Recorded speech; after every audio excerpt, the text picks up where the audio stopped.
Okay, my newest video in my study series for the Platform Developer 2 certification for Salesforce is for approval processes. And I know approval processes are, an older feature of Salesforce, but they're still implemented very widely. There are a lot of them still in the wild, and they've been implemented in a variety of ways these days. You can see them in Apex. They get added to flows. There are a lot of different things that can be added to them. Email notifications to clients, and in this case, candidates, because we're working with a job application app on Salesforce. So there are a lot of different things that can be done with the approval process. So I went ahead and created one with a flow. Here's a very simple one. This one is just going to, once a status for an interview custom object gets changed to hiring recommended by an interviewer, then it will be sent to an approver, which is that person's manager, who will then approve the record, and then an employee object will be created, and that employee object just links to the contact and the job application. And obviously this is a very basic version, but there are a lot of different things that could be added to that.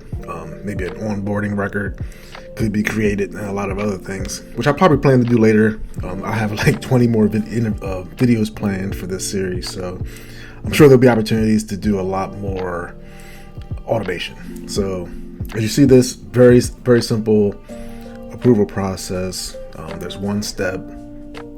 It locks the record to everyone except for system admins and the approver during the approval process. There will probably be some more error handling around that. Like if it's currently locked, then maybe it can't be.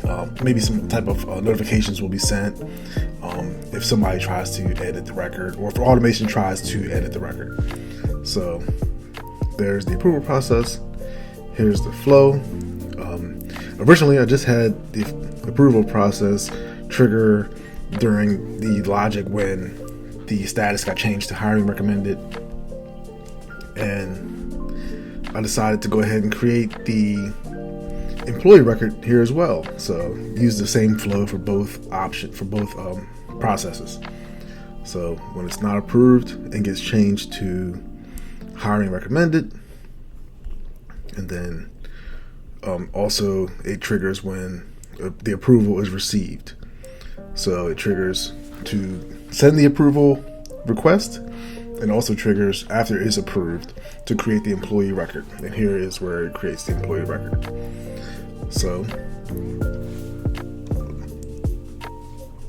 I also created a queue to use, but I'm not really using that in order to approve it. Right now, I'm just going to use the manager of the employee. So who, in this case, I'll be the employee, even though I'm the system admin for the org, but it's just for demonstration purposes. So let's go ahead and try one out. All right, so I have this test lead here, and as you know, I used the Visualforce page here because of an earlier video where we were studying Visualforce controllers and other features that are covered in the exam, even though they're a little older. So I'm still using the Visualforce page here. But as we know, we're pretending like we just had an interview with Scott Tesley, and we're going to change him to hiring recommended. So I'll click save, and the approval process has been triggered. So that is going to put my quote unquote manager who needs to approve it. So finance user is my manager. I'll go here, and there's a notification here for them to approve this. This is the one I just sent, and we'll go ahead and approve it. We'll put some comments. Looks good. And that comment is kept as a related record. And so I'll go ahead and log out as that person, I have to log back in right quick. And let's go ahead and take a look at the new employees. So there we go. Scott Test Lead. This record was just created after the approval.